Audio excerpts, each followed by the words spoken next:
LinkedIn believes B2B marketing can be to brilliant, be to bold, and be to breakthrough. How? With a platform purpose-built to make B2B mean more for your business. A platform with tools to help you build better relationships with your key customers, to boost your buyer journey while building your brand. A platform with the trusted data and lead generation you need to beat KPIs, drive ROI, and stand out amongst the competition. And with the targeting tools on LinkedIn, you can reach your precise audience right down to their job title, company name, location, and more to make sure your ads are always being seen by those who matter. So get ready to be to boldly go where no marketers have gone before, because LinkedIn is where B2B is everything it can be. Rethink your B2B marketing LinkedIn ads and get a $100 credit on your next campaign. Go to linkedin.com/MPN to claim your credit. That's linkedin.com/MPN. Terms and conditions apply. The worst thing about influencer marketing for scrappy small businesses is that all that fancy software is too expensive,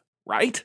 Reach Influencers solves the problem. Now your small business can find, engage, and manage micro and nano influencers, the ones you can afford to work with. And Reach Influencers cost as low as $100 per month. Are you kidding me? No, it's true. Go to capturetheinfluence.com/podcast and see for yourself. Find, engage, manage, influence with software built and priced for you. More at capturetheinfluence.com/podcast. I'm Nick Westergaard, and this is On Brand, helping you tell your story.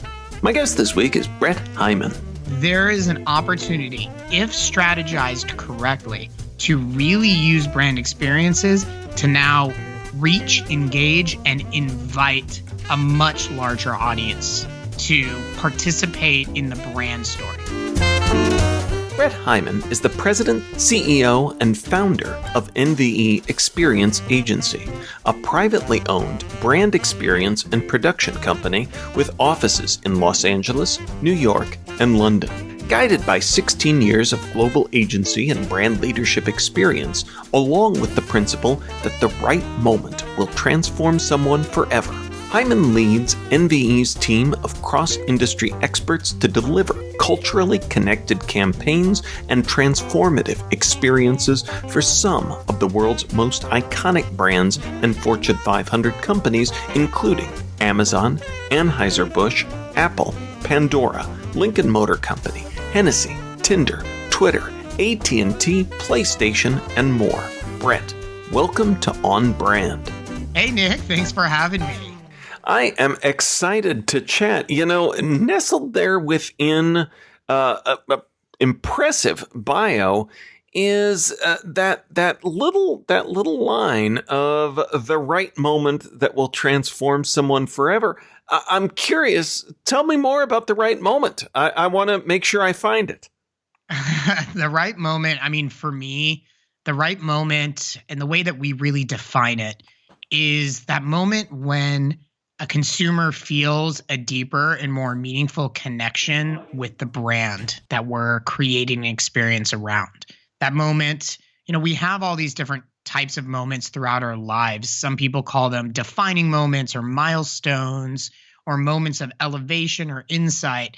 And however you define it, it's that time that it transcends the memorable and even transcends the meaningful and really becomes the transformative. Something where from that moment forward, you have a different opinion, a different outlook, a different insight, a different feeling about a brand, a person, a relationship, etc. In my company, NVE, we seek to really craft those moments, both utilizing the experiential tools as well as everything in between, all of the new services and capabilities that we have. So you mentioned what we'll call the E word of experience, because it's vast, and I think it could easily be the entire episode. But Talk to me about, because I feel like there's a dynamic at play here, because we've been talking about moments. Mm-hmm. And a moment, by definition, is a small unit, and an experience can be vast. So, what is the interplay, the dynamic between moments and experiences? That's an incredible question. A moment, an experience is made up of a lot of moments. And unfortunately, not all experiences have great moments. There tend to be a lot of peaks and troughs, but the human brain tends to remember the peaks and also remember the most recent elements, the last kind of final part of the timeline, better than they do the troughs. You go to Disneyland, for example, and I can promise you that not every moment in that experience is a peak moment. There are sometimes really hot suns. If you're bringing your child, there may be some crying. And even so, even beyond that, you still reflect on Disneyland as likely a positive experience because the peaks were so much higher and the really exciting moments were really special.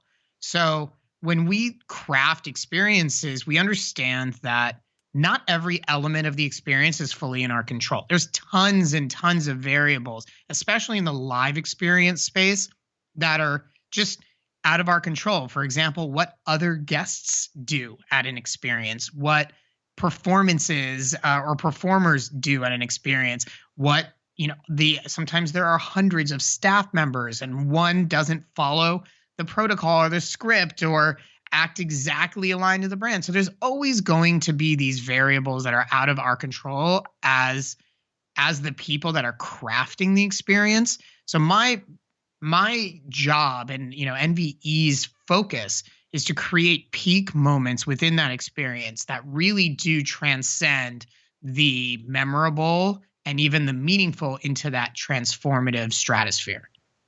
In thinking about what this looks like, I'm reminded of our pre-show conversation, and you talked about being at Comic-Con, and I feel like that is, it's top of mind with the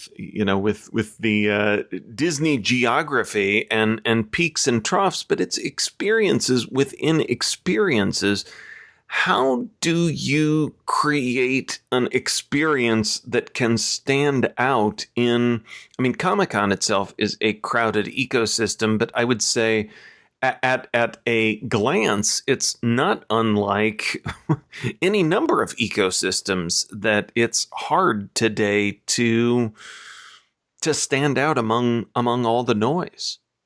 Yeah, at Comic-Con, it has really become the entertainment industry Super Bowl brand activation moment, fan experience, mega event. That's for sure true. I've been doing Comic-Con events maybe 12, 13 years. And I remember, it started out as some cool parties like the IGN party and the fandom party. And then slowly the activations got bigger and bigger, and brands realize that there's an enormous number of very passionate fans that are at these, at Comic-Con.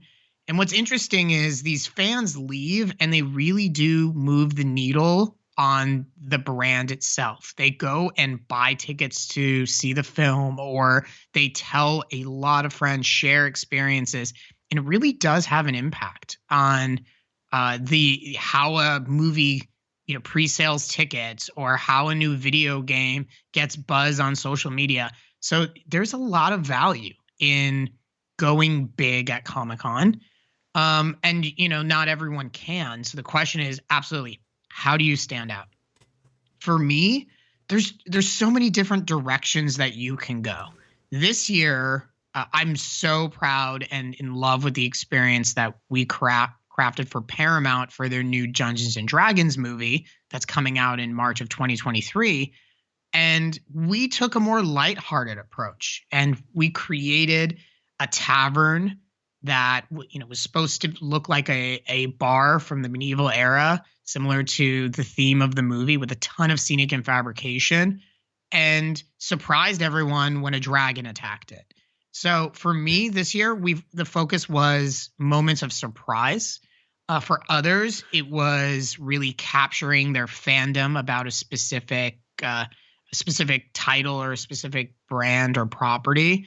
I think that what has to be decided early on to stand out in Comic-Con is whether your focus is the fans or the masses. Because there's always going to be a line around the block of fans for whatever show, movie, video game, or brand you're promoting. But I was really interested in attracting new fans, people who maybe hadn't played Dungeons and Dragons before, people who hadn't seen past movies or really experienced that brand, because it's a fairly legacy brand. And we attracted a really wider demographic than just focusing on super fans. That really made it stand out. And that was a really effective play for that particular brand. And for other brands, they play into the lore and story, and they extend on existing lore that exists in their shows or in their movies and create immersive or digital or IRL experiences or give away fan prizes and special giveaways. And it really does move the needle and create a lot of really positive buzz. So that's been, my experience with Comic-Con, and we loved being there this year and loved it. It was the first one in 2 years. I hadn't come back in a while. So yeah, there was a lot of pent up demand. Well, that's awesome. And I was, speaking of Comic-Con and Paramount, I was watching from afar as a lifelong Star Trek fan. So Oh yeah. They had that too. So lots of excitement there, but I'm intrigued by this idea of fans versus masses, because I think, obviously in talking about entertainment and entertainment properties and brands, it seems like a very logical conversation, but I feel like, at the risk of being one of those branding and marketing hacks, I feel like there's a bigger story that when we think about lots of different types of brands, that conversation of fans versus masses is relevant. I mean, I think in a general sense, it always pays to be as specific as possible, but I think that's kind of a larger question that can direct strategy also, can't it? Well, experience marketing and experiential 1.0, and we can talk a lot about how my agency is really designed to be experiential 2.0, but 1.0 had a really expensive price per person. It was just known as this luxury form of marketing because it costs a lot to reach a smaller group of people. And then PR came out, and PR started to help amplify the story of an experience. And that really helped supercharge experiential to have a wider audience. And then now we're entering this new area where NVE is focused on making experiential more integrated. And in fact, I'm trying to decide if we need to decouple ourselves from the word experiential, because it's so, in our industry, so associated with live event, with production, with execution, which is absolutely a big part of it. However, we have this opportunity right now to use experiential not to just reach a small kind of inner circle of fans about any brand. And that could be fans of Coca-Cola, fans of Apple, fans of Adidas, and, or fans of shows, and instead invite new fans to actually discover these brands and have new, unique, memorable, maybe even transformative experiences with those brands by making experiential more integrated and more inclusive. And that's two different strategies there. And on the integrated side, there are, a lot of interactive layers that we're adding in at this moment. And a lot of people thought live streaming was going to be the answer. That was, again, probably a 1.0 strategy where it was like, everyone was like, no, we should live stream this event. We didn't take to that because we realized that no one wants to watch an event of other people having fun. That is not an engagement tactic. Oh, let's live stream the Comic-Con event. Are you crazy? You want someone to sit at home on their computer and potentially another state or another country watching people enjoy an experience? That's not how to create or digitize physical experiences. What you can do is create parallel digital experiences designed for people who are not physically present and try to have intersections and interactions between those worlds. Now we can do that. One way to do that is with AR lenses or apps. A lot of microsites are being built that can allow people to have a digital version of the experience. We really took this capability on during the pandemic when there were no live events at all. So we built out an interactive team called Cognition that just creates the digital side of an experience that people can go through journeys with brands, with characters, whether it's with chatbots or with microsites or with AR lenses, and have what feels like a really interesting experience with the brand, all built through the lens of people who produce live experiences. So that's one side. The other side is the branded content side. There is an opportunity to create meaningful, engaging, relevant content, both for experiences and from experiences. So we have a content production side now that's creating a lot of the content that can live past the event and be more than just a recap of an experience, but instead an entire social media program that can live for weeks, potentially months, and really engage a wider and bigger audience. We did that on the Super Bowl for GoPuff this year. So that's another side of how we layer in. And then at the same time, we have to understand all of the new available tools and how they tie into an experience. We opened up a creator marketing practice that allows us to invite the right creators and influencers so that we can amplify an authentic narrative from the experience through the lens or through the perspective of creative people who have big audiences. And again, really supercharge what traditional 1.0 experiential used to be. So in answering your question, there is an opportunity, if strategized correctly, to really use brand experiences to now reach, engage, and invite a much larger audience to participate in the brand story. On Brand will be right back after this.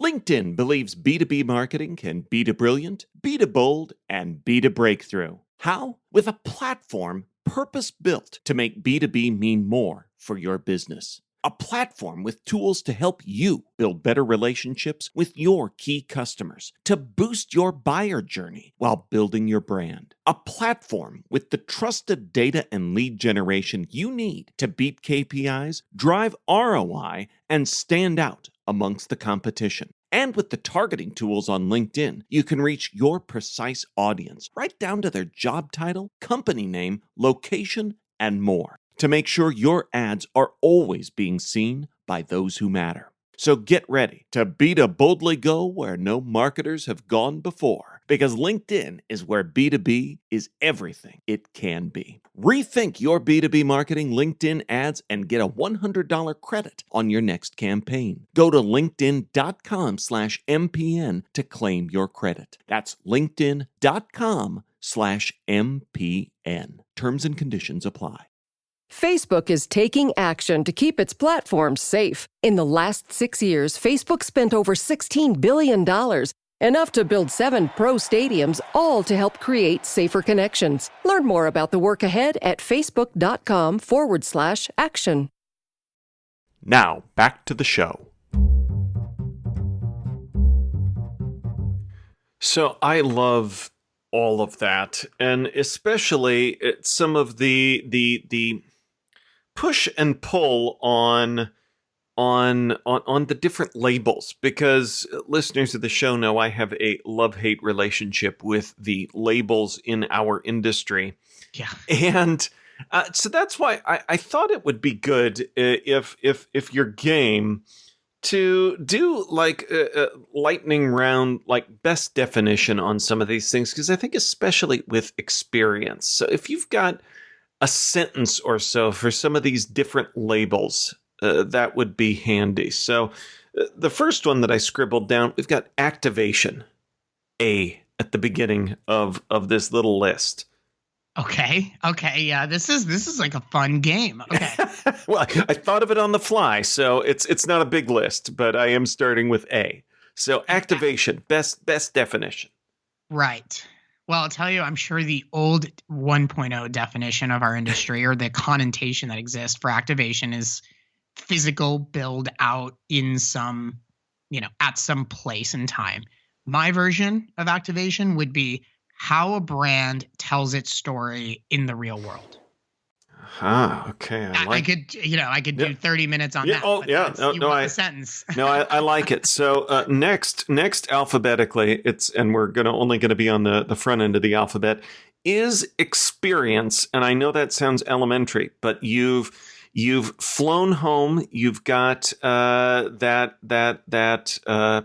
aunt or great aunt, and you're explaining what it is that experience is at its most basic. What is brand experience? Brand experience is how a consumer or what a consumer believes they will feel when interacting with or thinking about the brand. So it's not the physical experience they had, like, oh, that tasted good. It's what we think we're going to have when we buy an Hermes bag, or when we engage with, a really cool new sporting event. It's what we think about the brand more so than what we actually do with the brand. Okay, so now maybe this is a sub-entry of the experience entry, but I know there's folks out there listening. There's been great definitions here. If they remember, it was really smart. He was talking about experience 1.0 and experiential 2.0, but I can't remember what's the difference. If there's what would the sub entry be on, or what's the divide between 1.0 and 2.0? Experiential 1.0, if we're using, is what a brand is going to do and 2.0 is how, where, and why they're going to do it. Okay. Love it. I mean, thinking out loud, and it's how, and I wouldn't even just say how they're going to do it. It's how brands show up for their customers and build a deeper and more meaningful relationship with their customer than any other form of marketing. And I'm biased, but I love it. So going alphabetically from E to I, and relevant with where they show up, but another label that you mentioned was integrated. So what, and that's because you mentioned, like, I struggle, should we include experience? Because it's really about being integrated. And integrated, I feel like, almost carries some of the same baggage as experience. So what's integrated mean today? It is so it is so true. Like, we were messing around with the word integrated, and as we were rewriting our capabilities deck and our website and saying, well, this is what the 2.0 version of integrated means. You're right. I have a completely different definition of it. And integrated to me is embedding cultural insights, it's embedding strategic insights, cultural empathy, and inclusive values into marketing. And those are three areas that allow marketing to really be genuine, authentic, and impactful to the consumer. So to me, that's the integrated side. Everyone has a variety of tools and analytics and vehicles, but they are not creating it through the lens of the human. Yeah. So integrated is the human side of marketing, which people who design events or people who design experiences with strategy in mind, I think have the best empathy to understand that human side of marketing. And you spoke so eloquently about that, it's almost as though you've been wordsmithing that for a capabilities deck. Yes. Yes, we are. And the last definition in all of these different words that we struggle with is interactive. I feel like there was this window of time in everything. If you wanted to differentiate, it's XYZ interactive. And Yeah. where does that fall into any of this? That's a really good one. Or is it? Or you could just put it back at the file drawer. Maybe we don't need it anymore. Well,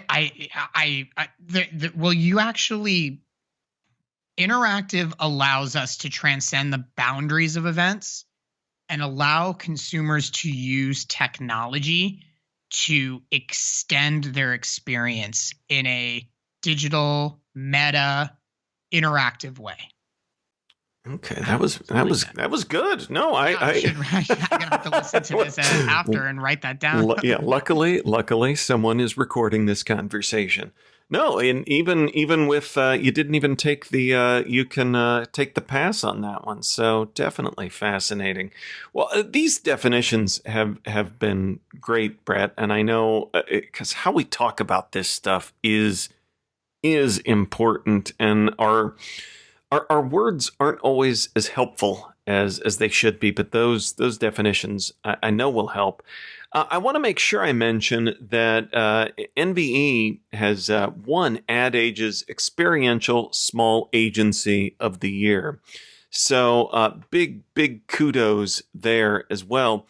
And I want to use an aspect of that because we're talking about some big things, big brands, big experiences and activations.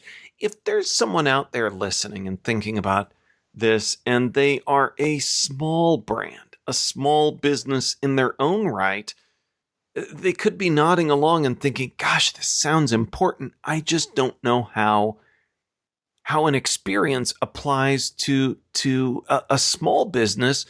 How would you get small with experience? I think, I live in West Hollywood. I live very close to all the like big sneaker, Supreme, Fairfax, hype universe. And I think about some of these long lines I see down Fairfax and for, people waiting for a new shoe and things like that. And what I've started to learn as I've stopped by these stores is a lot of these brands are quite small that get 200 kids in line at 6 a.m. for a t-shirt or for a shoe. Or, the shoes are generally bigger brands, but a t-shirt, a skateboard. And there's one central kind of theme about how those brands are doing it. And it's a phrase that, makes me feel like I'm not 38 to say, but it's, quote, for the culture. Brands need to understand that they have to create marketing experiences that accurately represent the diverse makeup of the people that they serve. And it doesn't have to be massive. It doesn't have to be big budget. It's fun when it is. NVE prefers it when it is. But reality is some of the brands started by being authentically for the culture. We did a lot of work, 8-9 years ago on Beats by Dre.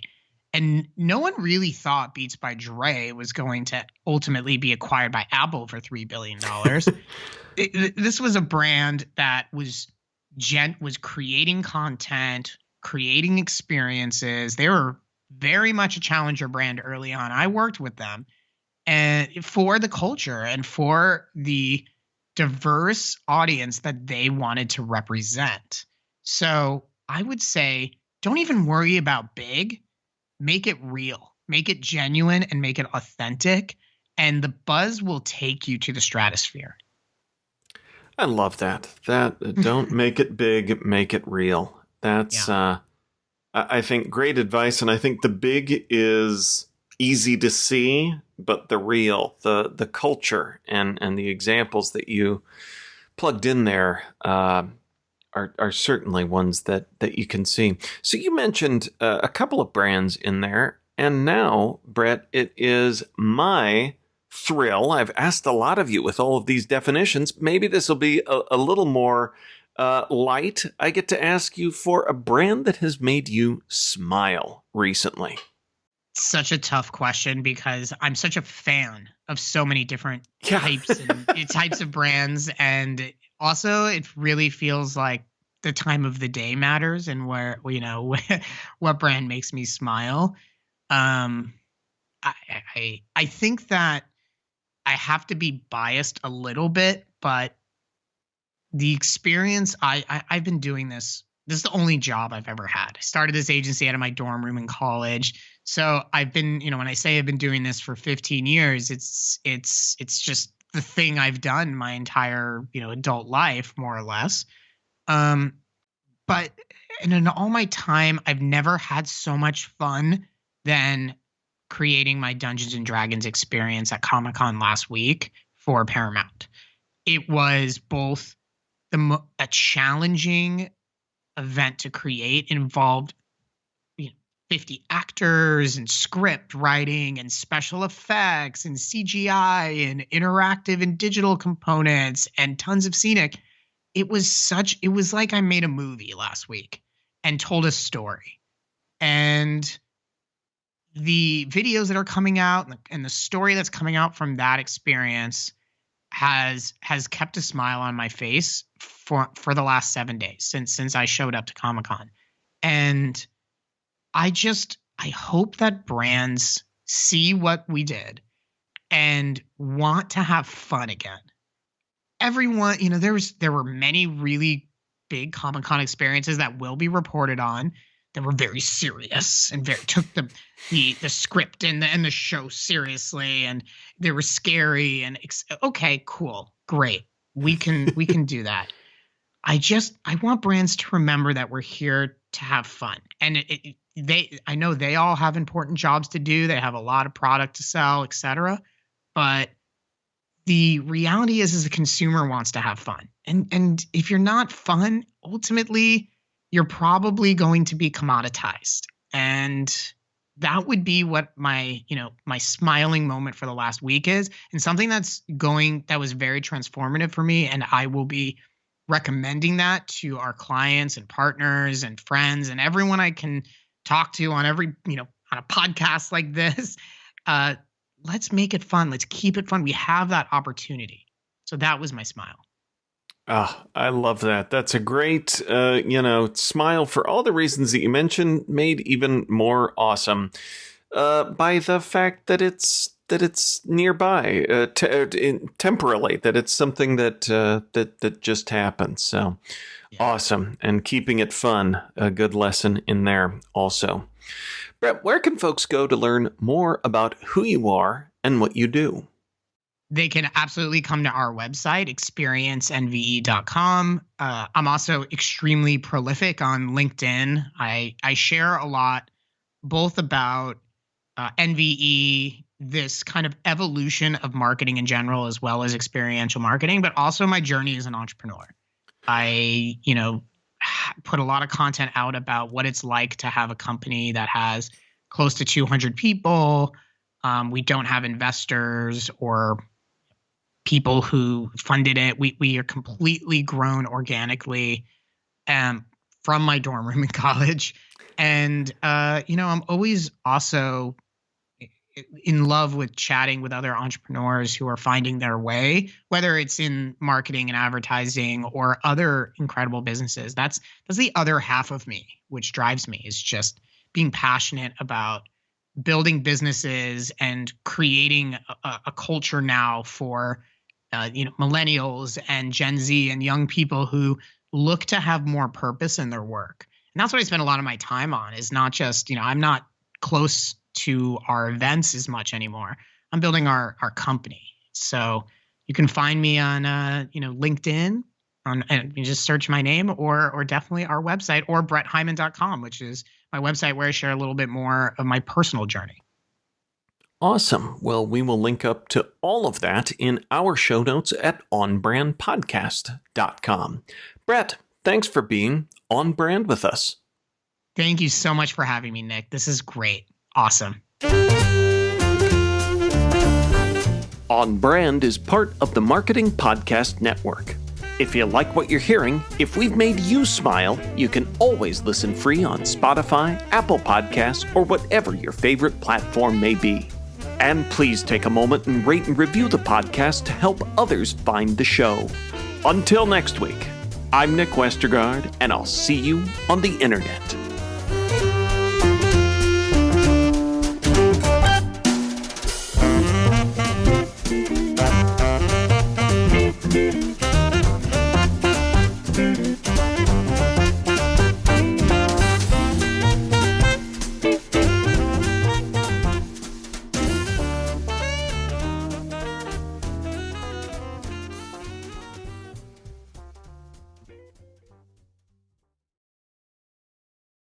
This podcast is heard along the Marketing Podcast Network. For more great marketing podcasts, visit marketingpodcasts.net.